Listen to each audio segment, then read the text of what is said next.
We're talking like a real long time here, folks. Like longer than it takes someone that completely sucks at doing the self-checkout thing to like actually complete doing their self-checkout. That's a long time. Whatever Keanu Reeves or Dolly Parton or Jared Leto are drinking to stay alive forever, like these couples, they got the same stash. So number one, Taurus and Cancer. When these two get together and fall in love, they're like a couple of Lego pieces that got pushed together back in like 1997. Now they're in a box somewhere in grandma's house. You ever tried to pull like two Legos like that apart? Like good luck. You'll lose a couple fingernails. It's not gonna happen. Taurus, steadfast, stable, commitment. They're like a whole freight boat. When they want to move or go in a different direction, it takes them a really long time and like possibly shutting down a whole world economy to actually do it. They usually are pretty committed.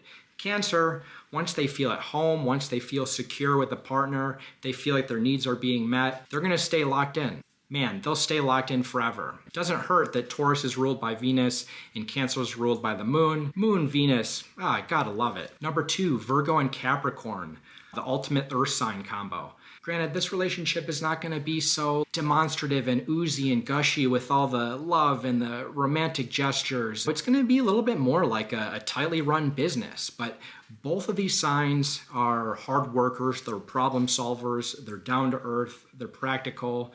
This is like that absurd couple that is together for like 6 years and then for some reason has to be in a long distance relationship for like a year or two and like still make it through, and somehow they've still been together for like 25 years. You're like, wait, you're still dating? They run their relationship like a well-oiled machine, and these ones can really go the distance. Number three, Pisces and Scorpio. This couple is like some really barrel-aged fringy kombucha. There's a lot of stuff in there. It's gone through a lot. There's been some stuff that shouldn't have gotten in there. It's going to be full of different eras. There's going to be the era where Scorpio was like really pissed at Pisces, and then there's the next 3 or 4 year era where Pisces is a little bit more on edge about Scorpio. It's a weird brew, but somehow it's still going and it's delicious and there's a lot of love in there. You know, it all contributes to this soul-merging love story that these two share, and even through the hard times, that raw, watery empathy keeps them together. There's a soul bond that keeps them together. There's something transcendent and really special about this. The top 5 most toxic zodiac pairings. Number 1, we got Virgo and Libra relationship. You two are both beautiful. You both have a tremendously analytical and powerful mind, but oh my God, over time resentment is gonna build up. Libra is just gonna constantly feel picked at like a buzzard on meat. It's just every little thing. And Libra wants harmony. It wants peace. It wants Virgo to sometimes just chill the hell out. Not everything has to be like picked at. Just relax, Virgo. Virgo is going to love Libra's charm, but it's just going to get so annoyed that Libra just doesn't have a spine sometimes. Next, we got Leo with Capricorn. Both of you are tremendously powerful at manifestation and accomplishing your goals, but you do it in completely different ways.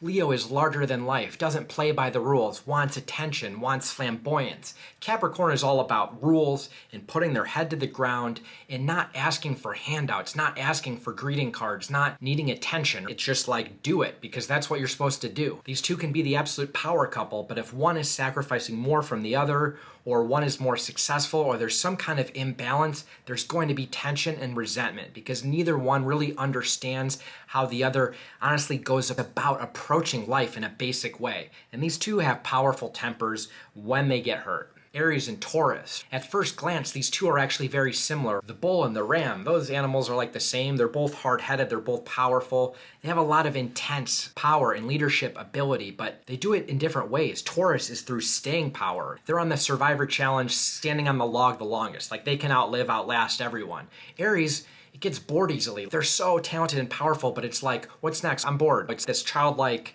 fiery ADD where they get things done, but in enthusiastic bounds and leaps. And Aries is going to get impatient with Taurus and is going to get frustrated that Taurus sometimes is just moving a little too slow, or they're a little bit too patient, or they stay in things a little bit too long. Neither of these two are going to back down. They're going to have tremendous physical chemistry. There's a lot of attraction there, but when there's conflict, it's very hard for it to be resolved if it's not dealt with. Next, we have Scorpio and Aquarius. This relationship should never have really gotten off the ground in the first place. Scorpio has a need to merge, and it wants to bond, and it wants complete sacrifice and commitment from a partner, whereas Aquarius is like, hey, I'm like here, but I'm not going to be tied down. And sometimes I'm going to be like over here. And I resent your wet blanket like need to constantly be on me all the time and need me to check in within 5 minutes. It's too much. And Aquarius's fixed energy is fixed about their need for that independence. So they're going to fight back. They're feisty when pushed and when put in a box. And Scorpio gets mad when hurt. Scorpio gets mad when they feel like there's a risk, there's a flight risk in a partner. Not a great pairing. Lastly, we have Cancer and Gemini. They're so different that there's a natural fascination between the two. Gemini is not really a sign known to go deep into the emotions and feel things and really sit and be present with the depth of them. And Cancer sees Gemini just kind of floating from thing to thing to thing. And whereas Cancer wants safety and nurturing and protection, Gemini can go off and put on a show, and they're very exciting and they can pull Cancer out of their comfort zone. But over time, it's just not the great pairing, right? Gemini is relying on Cancer to fulfill their own unmet emotional needs that they can't fulfill themselves.